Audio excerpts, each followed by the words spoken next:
Director Maruti stage మీద emotional అయ్యారు, ఏడ్చారు, మూవీ గురించి ఎన్నో చెప్పారు. కానీ రాజసాబ్ రిలీజ్ తర్వాత మాత్రం హట్ అయిన ఫ్యాన్స్ ఈ వీడియోని తెగ వైరల్ చేస్తున్నారు. మారుతికి కౌంటర్ రూపంలో దీన్ని పోస్ట్ చేస్తున్నారు. అయితే ఈ వీడియోలో మారుతి ఎమోషనల్ అయిన తీరు గురించి, అంతేకాదు మూవీ గురించి కొన్ని విషయాలు అయితే తెలుసుకుందాం. ప్రస్తుతం మనతో పాటు ఉన్నారు సీనియర్ జర్నలిస్ట్ శ్రవణ్ కుమార్ గారు. వారిని అడిగి మరిన్ని విషయాలను తెలుసుకుందాం. నమస్కారం సార్. నమస్కారం అండి. సార్, ఆ రోజు స్టేజ్ మీద డైరెక్టర్ మారుతి ఎమోషనల్ అయ్యారు, ఏడ్చేశారు కూడా. ఓకే, మూవీ మీద బజ్ క్రియేట్ చేయడానికి కొంచెం ఎంజాయ్ చేయొచ్చు, ఇంట్రెస్ట్ని క్రియేట్ చేయొచ్చు, ఫ్యాన్స్ ఉన్నారు కాబట్టి హైప్ను కూడా పెంచొచ్చు. కానీ ఏడ్చి మరీ మూవీని ప్రమోట్ చేశారు కదా, మరి ఇప్పుడు అదే ఫ్యాన్స్ అదే వీడియోస్ని ఎక్కువగా సోషల్ మీడియాలో షేర్ చేస్తున్నారు. మరి దీన్ని ఎలా తీసుకోవాలంటారు? సినిమా రిలీజ్కి ముందు ప్రీ రిలీజ్ ఈవెంట్స్ అని, సాంగ్ లాంచింగ్లు అని రకరకాల పేర్లతోటి పోస్టరు, మోషను, సాంగ్స్, టీజరు, ట్రైలర్స్, రకరకాల పేర్లతోటి ఈవెంట్లు జరుగుతూనే ఉంటాయి. ఇది అంటే సినిమా ప్రమోషన్, బజ్ క్రియేట్ చేయడంలో, పబ్లిసిటీలో భాగంగానే ఇది జరుగుతాం. దాంతోపాటు ఆ సినిమా రివ్యూ, ఆ సినిమాని ఎప్పుడో కూడా గుర్తుంచుకునేలా ప్రేక్షకునికి చేరేలా చేయడం ప్రయత్నం. ఇంతవరకు బాగుంది, హెల్తీగా ఉంది, మనం కాదనకూడదు, మెచ్చుకోవాల్సిన అవసరం. కానీ కొన్ని సందర్భంలో కావాలని మాట్లాడతారో, తెలియకుండా చేస్తారో, మరి కొన్ని యాదృచ్ఛికంగా మాట్లాడేటి మాటలు వివాదాన్ని సృష్టిస్తాయి. ఇంకొకసారి ఇంకొకరిని హట్ అవుతారు, మనోభావం దెబ్బతీస్తుంటారు. అట్లాంటి కోవకు చెందిందే మారుతి గారు ఈ రాజాసాబ్ సాంగ్ రిలీజ్ ఈవెంట్ అప్పుడు చేసిన వాక్య కొంచెం దుమారం లేపిందని చెప్పాలి. ఆ రోజుల్లో తాను చెప్పదలుచుకుంది, బహుశా తన ఇంటెన్షను సినిమా బాగుంటుంది, ఖచ్చితంగా గ్యారంటీగా బాగుంటుంది, నేను బాండ్ రాసిస్తాను రేంజ్లో చెప్పాలనుకుండవచ్చు. కానీ తన మైండ్లో అప్పటి వరకు ఉన్నటువంటి ఆ కంటెంట్ ఏమిటో, ఎందుకంటే కాలర్ ఎగ్రేస్ ఎలా ఉంటుందని గతంలో ఒక హీరో తాలూకు క్యాప్షన్లా మారింది ఆ డైలాగ్. సో ఒక హీరో, పెద్ద హీరో, మాస్ హీరో, ముచ్చటేం లేదు, చెప్పుకోవాలి కూడా సిగ్గుపడాల్సిన అవసరం లేదు, జూనియర్ ఎన్టీఆర్ అభిమానుల కోసం సంతృప్తి పరచుకోవడానికి ఆయన ఆ క్యాప్షన్ ఏదో అప్పుడు వాడుకున్నాడు. అప్పుడు అంత పెద్దగా పాపులర్ కాలే ఆ డైలాగు, పెద్ద ఇష్యూ కూడా కాలే అప్పుడు.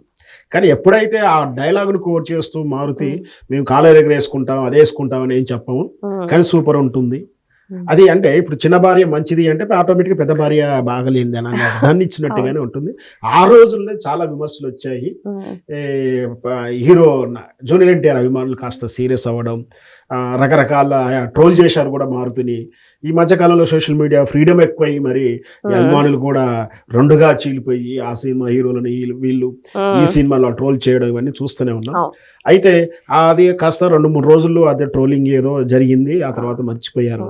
కానీ ఇప్పుడు సినిమా రిలీజ్ అయినాక ఆ రోజు ఏదో కాలర్ అన్నారు కదా, ఇప్పుడు నిజంగా మేమే కాలర్ ఎగరేస్తున్నాం అంటూ జూనియర్ ఎన్టీ అభిమానులు ఇప్పుడు సెటైర్లు వేస్తా ఉన్నారు.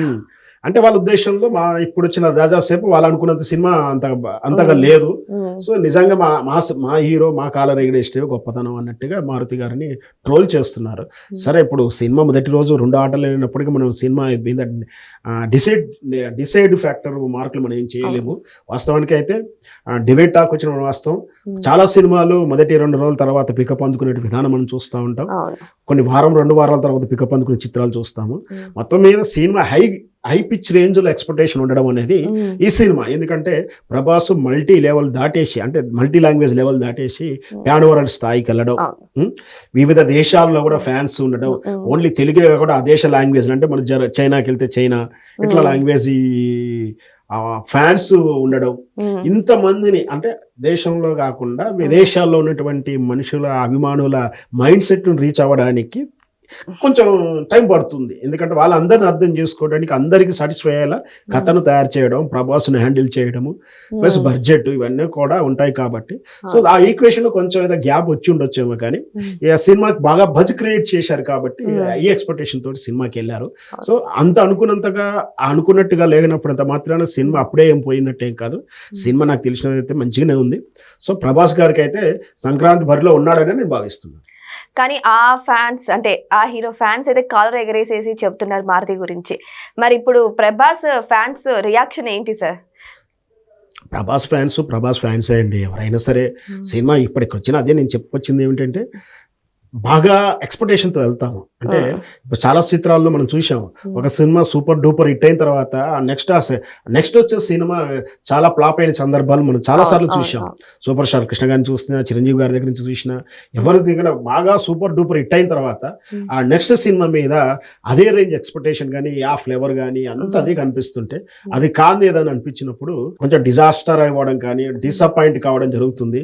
మనం శివ అంత గొప్ప హిట్ ఇచ్చినటువంటి ఆర్జీవి గారి ఆ నెక్స్ట్ చిత్రం ఊహించినందుకు అంతగా గొప్పగా లేదండి, కొంచెం అవ్వకపోవడం, దయ్యం లాంటి చిత్రం కూడా సైలెంట్గా వెళ్ళిపోవడం, ఇవన్నీ చూస్తూనే ఉంటాం. అంత మాత్రం ఆర్జీవి గారు కాకుండా పోలేదు, ఆయన డైరెక్షన్ చేయకుండా పోలేదు. ఆయన నుంచి చాలా చిత్రాలు, గొప్ప చిత్రాలు, రంగీల లాంటి చిత్రాలు వచ్చాయి, ఎన్నో గొప్ప చిత్రాలు వచ్చాయి. సో హై ఎక్స్పెక్టేషన్ ఉన్నప్పుడే కొంచెం ఈ గ్యాప్ ఉంటుంది. సో నెక్స్ట్ వీక్ వరకు పికప్ అందుకుంటుందని నా ఉద్దేశం. మారుతి గురించి చాలా మంది హోప్స్ పెట్టుకున్నారు. డార్లింగ్ ని వింటేజ్ డార్లింగ్ చూపిస్తారు, మళ్ళీ ప్రభాస్ ని కంబ్యాక్ చేస్తారని చెప్పేసి కూడా చాలా హోప్స్ ఇచ్చారు. తీరా మూవీకి వెళ్ళాక చూస్తే అసలు ప్రభాస్ అనేనే కనపడడం లేదు అక్కడ అని చెప్పేసి చాలా మంది ఫ్యాన్స్ కూడా హట్ అవుతున్నారు. మరి దీన్ని ఎలా తీసుకోవాలంటారు? ప్రభాస్ ని సోషల్ లైఫ్ స్టోరీ, సాంఘిక చిత్రం అని మనం మామూలు భాషలో అంటాం. అంటే ఒక అన్న, తమ్ముడు, కుటుంబము, ఈ తరహా చిత్రాలు కాకుండా గ్యాప్ ఎక్కువ వచ్చింది. అంటే ఒక రాజు మహారాజు, ఒక మాసు మాఫియా డాను, ఒక కల్కి అంటే యుగ పురుషుడు, ఈ టైపులోనే మనం చూసుకుంటూ వచ్చాము. అంటే ఒక మక్కింటి అన్నగాను, మా ఇంటి హీరోగాను, ఇట్లా చూడాల్సిన సాంఘిక చిత్రాల కథాంశాలు తక్కువైపోయినాయి, గ్యాప్ చాలా వచ్చింది. సో ఆ జోనర్లో తీసుకురావడానికి, అంతలా ఉన్నట్టు ప్రభాస్ని ఈ జోనర్లో ఇమిడించడానికి, ప్లస్ ఆయన తీసుకున్నటువంటి ఈ హర్రర్ అండ్ కామెడీ, మనం చెప్పినటువంటి కామన్ మ్యాన్ ప్రభాస్, ఈ స్టోరీస్ మూడు మిక్స్ చేయడానికి కొంచెం బ్యాలెన్సింగ్ అనేది కొంచెం టైం పడుతుండొచ్చు. సో బట్ టెక్నీషియన్గా అయితే అందరూ బాగా చేశారు. జస్ట్ ఎక్స్పెక్టేషన్ ఓవర్గా ఉండడమే గ్యాప్గా వచ్చింది భావిస్తున్నాను. సంక్రాంతి బరిలో ఎన్నో సినిమాలు వస్తున్నాయి సార్, కానీ రాజా సాబ్కి మాత్రం పోటీగా ఇంకా ఏది దిగలేదు. అదృష్టం కొద్దీ కనీసం కలెక్షన్స్ అన్నా వస్తాయని అంటున్నారు. ఎందుకంటే జననాయకన్ రిలీజ్ అవ్వాల్సింది, బై మిస్టేక్ అది స్టాప్ అయిపోయింది.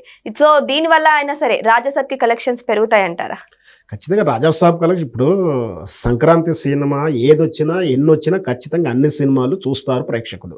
ఇది మాత్రం పక్కా. ఇది ఏంటంటే తెలుగు ప్రేక్షకుడు, సౌత్ ప్రేక్షకుడు సంక్రాంతికి వచ్చే ప్రతి సినిమా చూస్తారు. అందున ఒక స్టార్ హీరోది, మాస్ హీరో సినిమాలు ఖచ్చితంగా ఒకసారి చూస్తారు. ఇంకొకటి ఏంటంటే విజువల్ ఎఫెక్ట్స్తో యాడ్ అయి ఉంది కాబట్టి, విజువల్ ఎఫెక్ట్స్ అంటే మనం థియేటర్కి వెళ్ళి చూస్తే ఎంజాయ్, థ్రిల్ వేరేగా ఉంటుంది. అంటే ఖచ్చితంగా ఈ సినిమా ఇంకా బరిలోనే ఉంటుంది. నెక్స్ట్ వీక్ చిరంజీవి గారి చిత్రం కూడా వస్తుంది, అయినా కూడా దాని రేంజ్ దానికే ఉంటుంది. ఈ చిత్రం తాలూకు ఈ చిత్రం ఉంటుంది. బహుశా వాళ్ళ టెక్నికల్ ప్రాబ్లం కావచ్చు, థియేటర్ల ప్రాబ్లం కావచ్చు. ఆ తమిళ్ విజయ్ గారి సినిమా వెనక్కి వెళ్ళినంత మాత్రాన పెద్ద ఇబ్బంది ఏమి ఉండదు.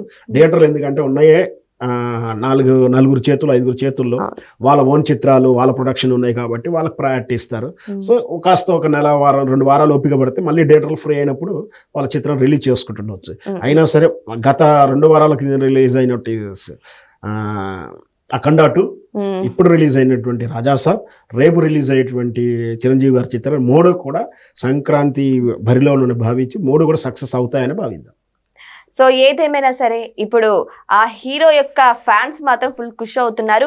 మరి రాజాసాబ్ ఫ్యాన్స్ కూడా ఖుషిగానే ఉన్నారు. ఎందుకంటే మళ్ళీ డార్లింగ్ని తిరిగి మనం స్క్రీన్ మీద చూస్తున్నామని వాళ్ళు కూడా మూవీని ఎంకరేజ్ చేస్తున్నారు. మరి రానున్న రోజుల్లో ఈ మూవీ ఎంత కలెక్షన్ సాధిస్తుందో, ఎంత హిట్ కొడుతుందో వెయిట్ చేసి చూడాల్సిందే. Thank you so much. Thank you sir.